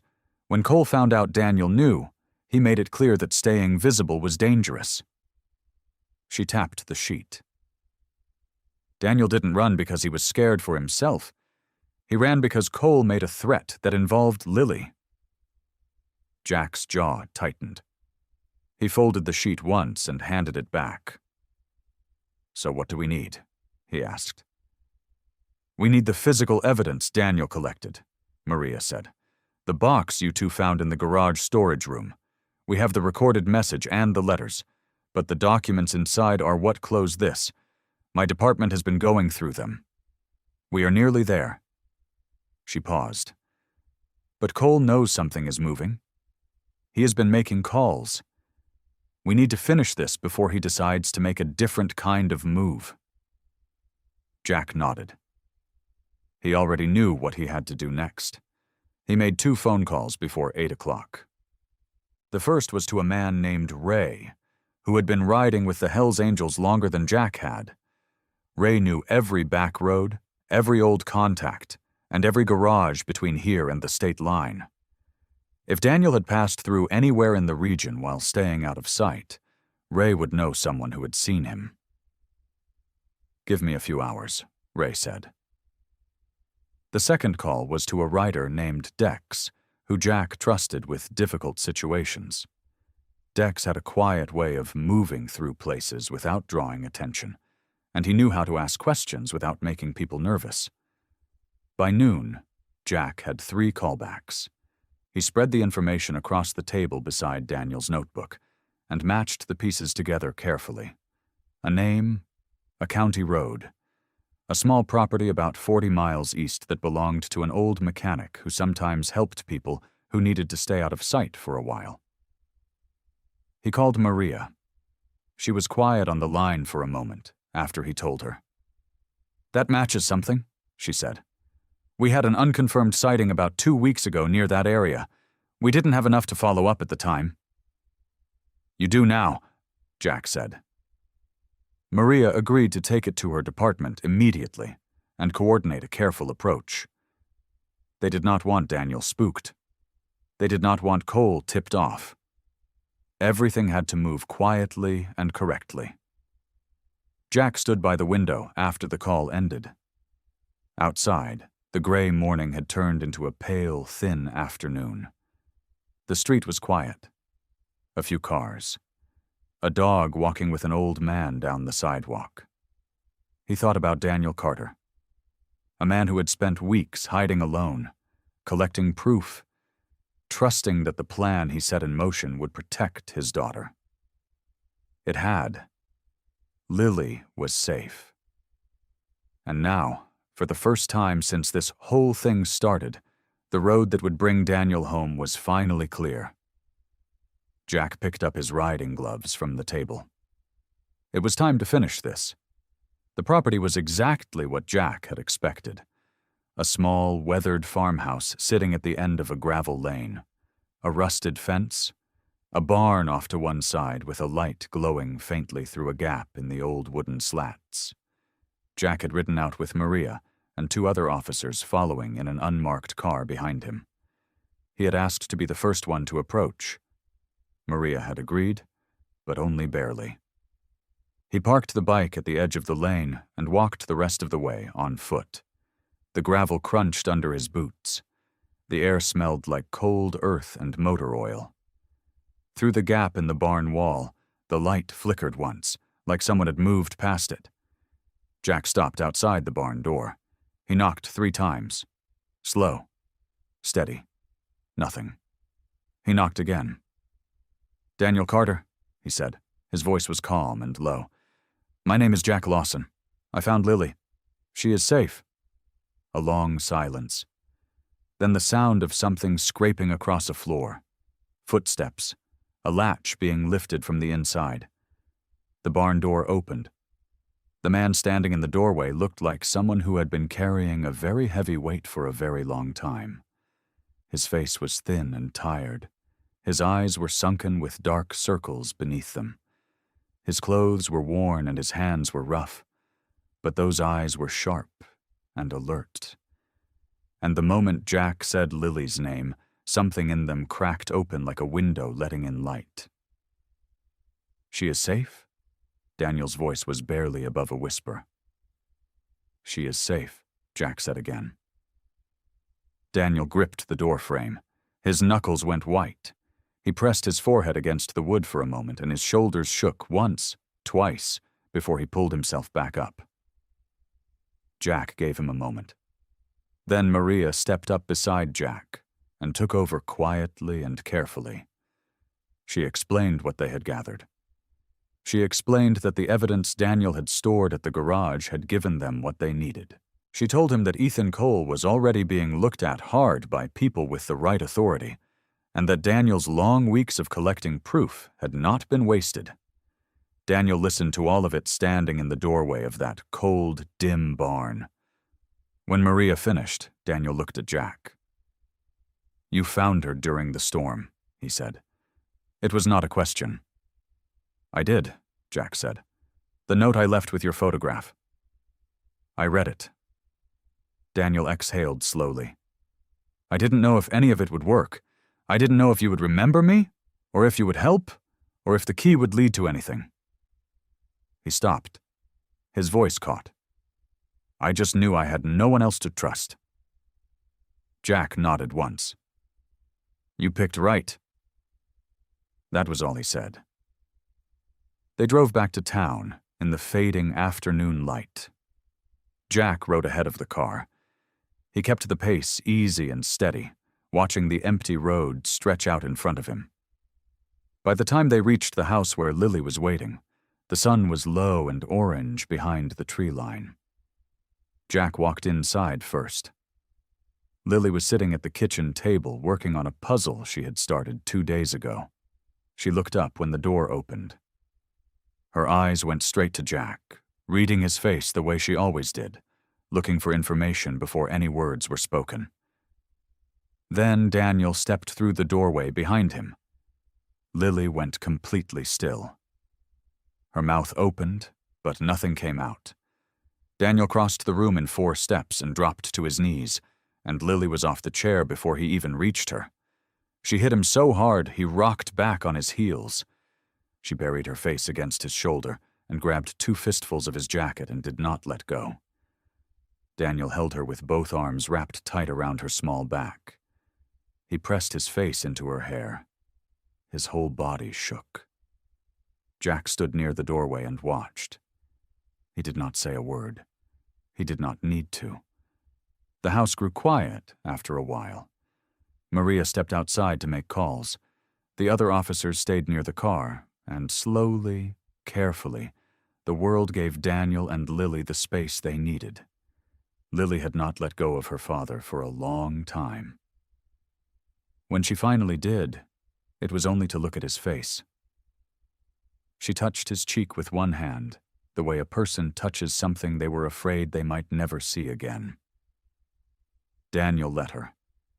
He sat on the kitchen floor with her and answered every question she asked, his voice low and steady and full of something that sounded like relief and sorrow, all wrapped together. Jack slipped out to the porch. He leaned against the railing and looked out at the yard. The sun had dropped behind the trees, and the sky had gone from orange to a deep, quiet blue. The air was cold and still. Somewhere down the road, a dog barked once, and then went silent. He heard the screen door open behind him. Daniel stepped out and stood beside him. Neither of them said anything for a moment. They just looked out at the darkening yard together. Two men standing in the kind of quiet that does not need to be filled. Then Daniel spoke. "I need to say something," he said.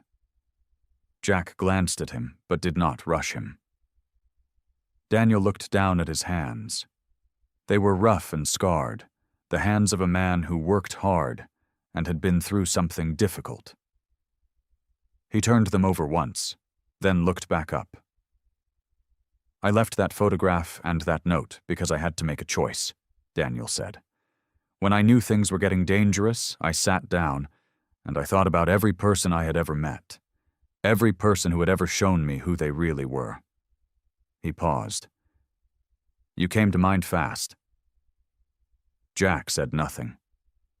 "Years ago, on that road outside of Mercy Creek," Daniel continued, "you stopped for me when no one else did. You did not know me. You had no reason to help, but you stayed with me for 2 hours until the ambulance came. You held my bike upright so it would not roll down the hill." A small breath of something that was almost a laugh escaped him. "You never even told me your name. I had to ask someone later." Jack remembered it. Vaguely. A rainy stretch of road. A man with a busted knee sitting on the shoulder.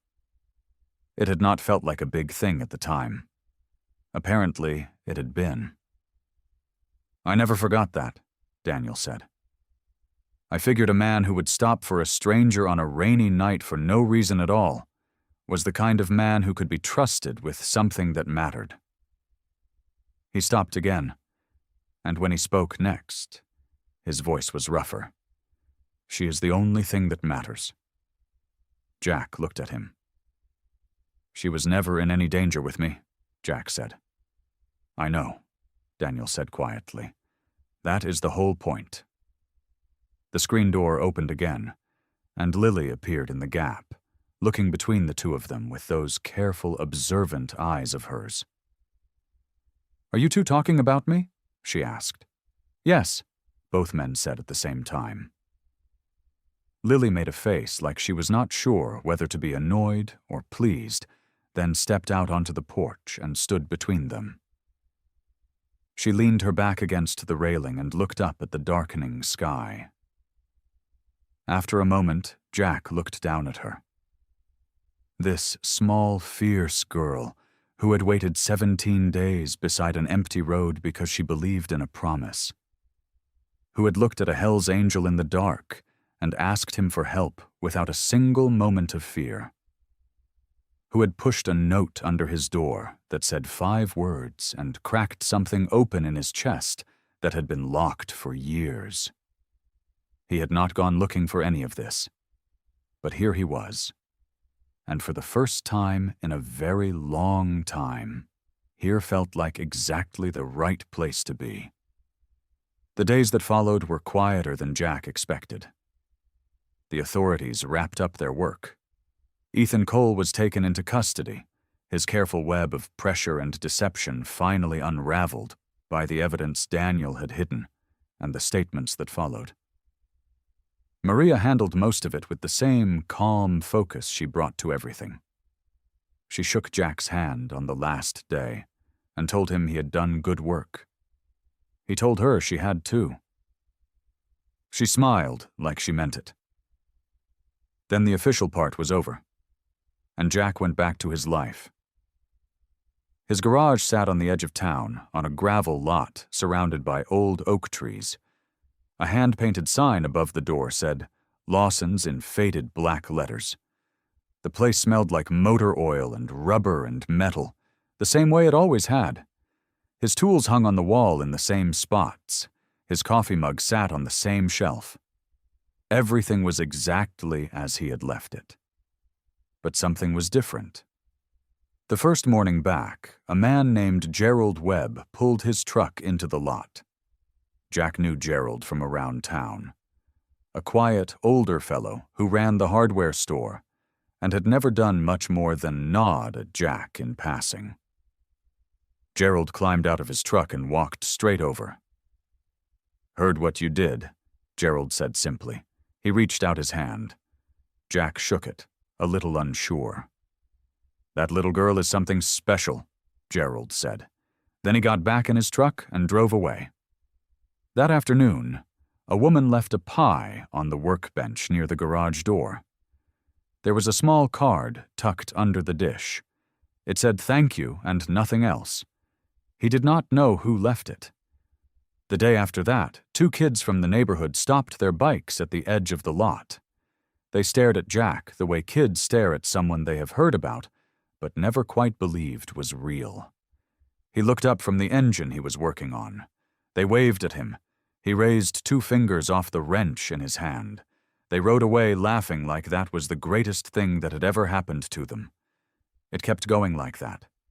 Small things, quiet things. A wave from across the street.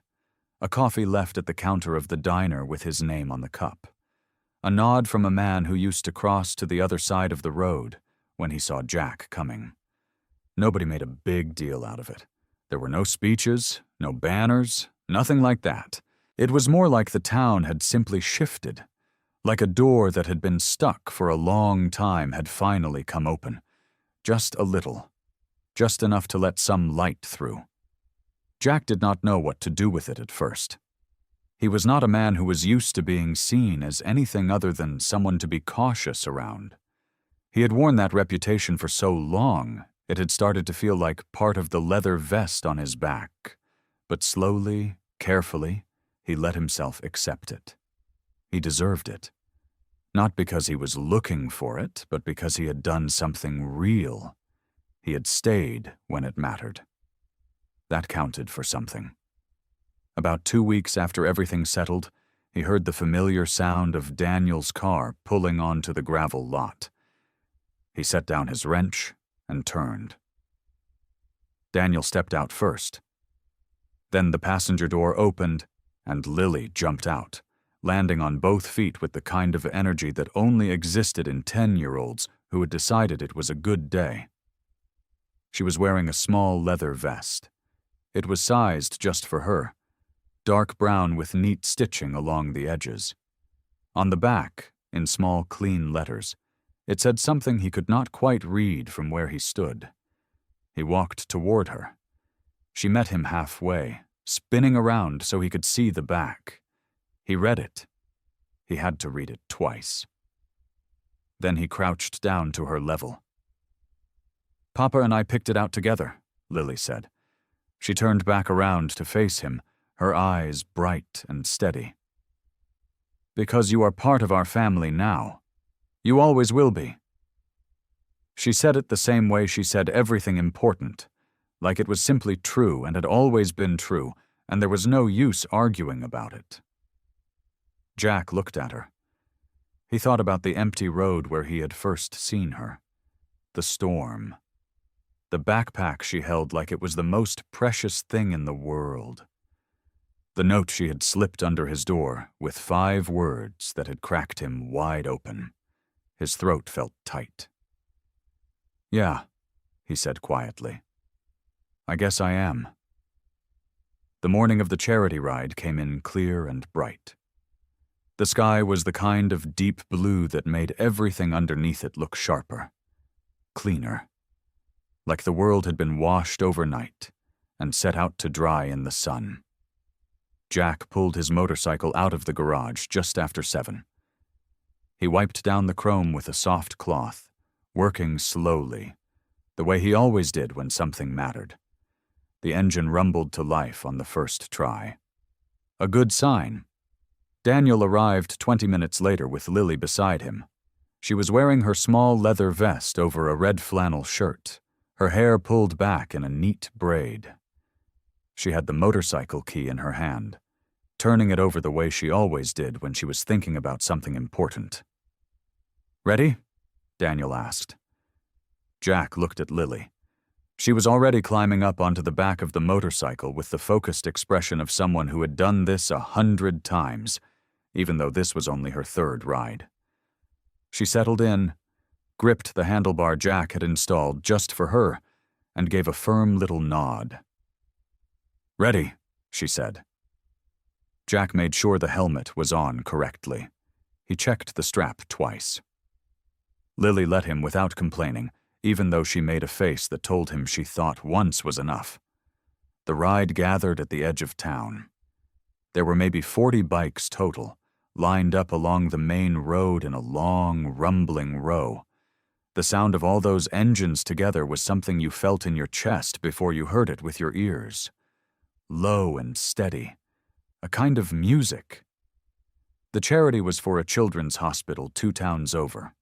Maria Thompson was there in regular clothes, standing near a donation table with a coffee cup in her hand. She spotted Jack and gave him a small wave. He nodded back. Some of Gerald Webb's neighbors were standing along the sidewalk watching the riders line up. A few of them had kids on their shoulders to get a better view. One little boy pointed at Lily and said something to his mother that made her laugh. Jack's riding brothers were spread throughout the line.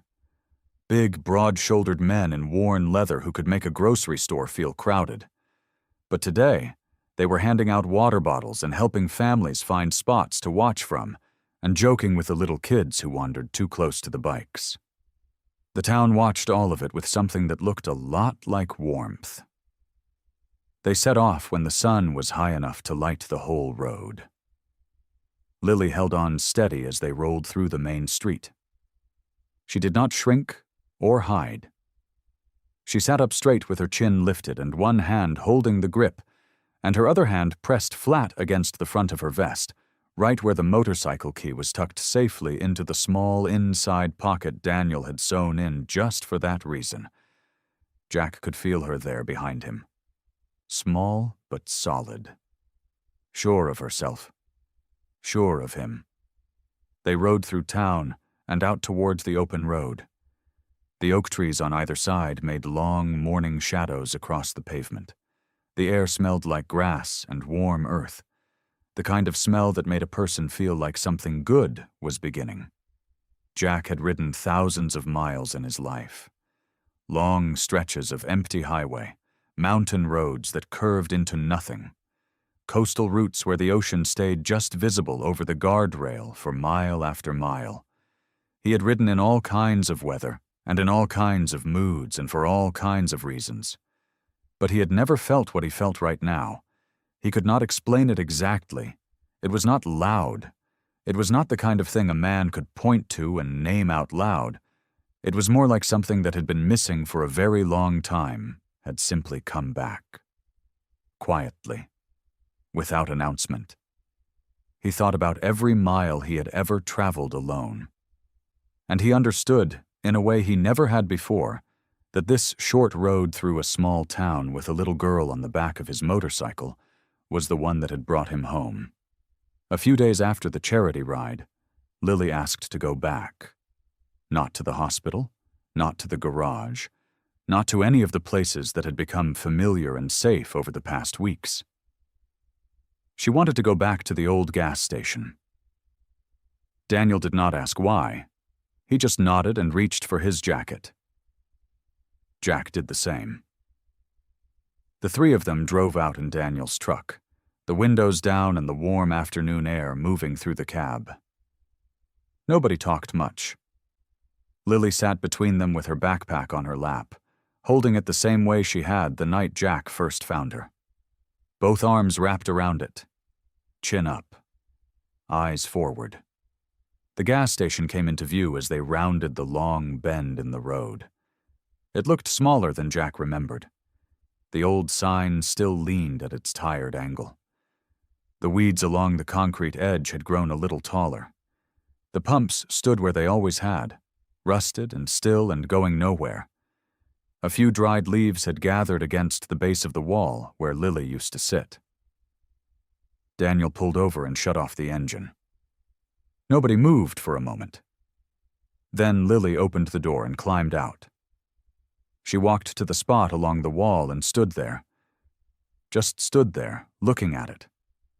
The concrete was cracked near the corner. A small brown sparrow sat on the old pump for a second, then flew off. The afternoon light fell long and golden across the pavement. Daniel came up beside her. He did not say anything. He just put his hand gently on her shoulder. Jack stayed a step behind them both, his hands in his jacket pockets. He looked at the road stretching out in both directions, empty in both directions. The same road Lily had stared down every single evening for 17 days, watching for headlights that did not come.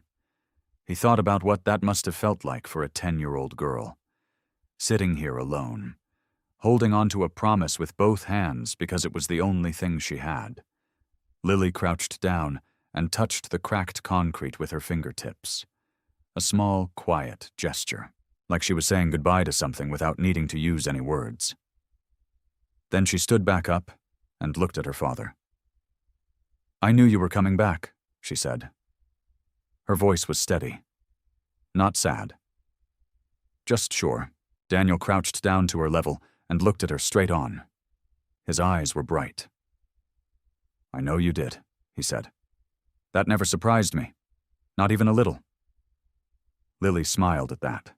Small and real. Then she turned and looked at Jack.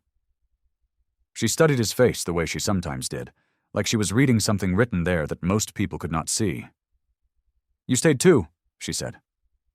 Jack cleared his throat. He looked down at the ground for a second, then back at her. "Yeah," he said, "I did." That was all. But Lily nodded like it was exactly the right answer. The three of them stood together at the edge of the old gas station as the afternoon stretched warm and quiet around them. The road ran out in both directions, long and open, but none of them were looking at it the way Lily once had. There was no waiting in it anymore. Daniel put his arm around Lily's shoulders. Lily reached out and took hold of Jack's hand. Jack did not pull away. He stood there on the cracked pavement of a place that had once felt like the loneliest spot in the world, holding the hand of a little girl who had refused to stop believing, while her father stood solid and present on her other side. And for the first time in longer than he could remember, Jack Lawson did not feel like a man passing through. He felt like a man who had arrived. Lily looked down at the old spot one last time.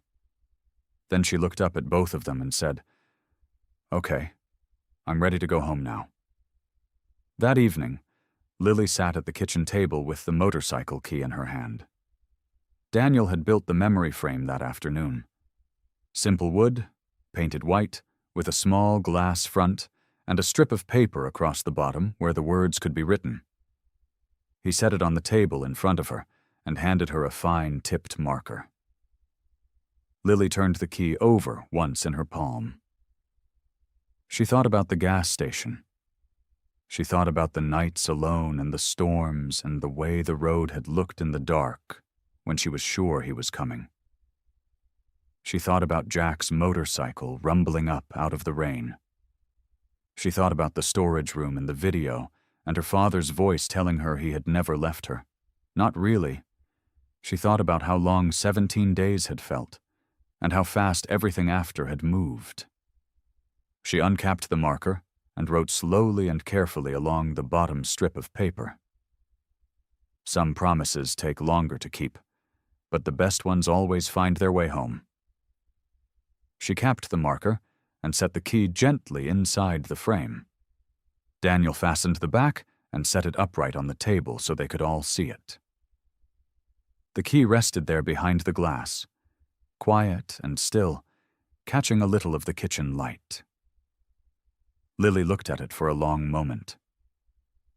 Then she pushed back her chair and walked over to Jack, who was leaning against the kitchen door frame with his arms crossed, watching.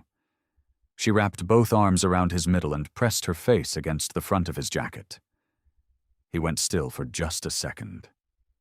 That old, familiar hesitation.